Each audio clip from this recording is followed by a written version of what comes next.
ఒక క్రిస్టియన్గా ఇది నా అనుభవం.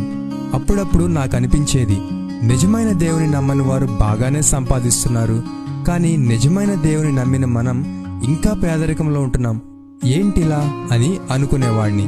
కానీ నా ఆ ప్రశ్నకు దేవుడు తెలియచేసిన సమాధానం ఏంటో తెలుసా? డబ్బు ఉన్నవారు నిజమైన దేవుని సన్నిధిలో ప్రతిరోజు గడిపే అవకాశాన్ని కలిగి లేరు.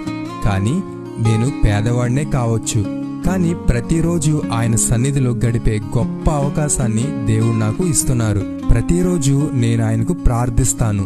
ప్రార్థన ద్వారా ఆయనతో మాట్లాడతాను. నా సమస్యలు ఆయనతో చెప్పుకుంటాను. ఈ సంతృప్తి నాకుంది.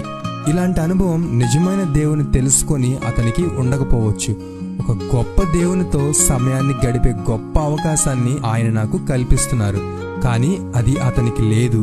నేను పేదరికంలో ఉన్నా ధనవంతుడైన తండ్రి నాతో ఉన్నారు. ఇంతకంటే గొప్పది ఏదైనా ఉన్నదా? మరి మీకు ఎప్పుడైనా ఇలా అనిపించిందా?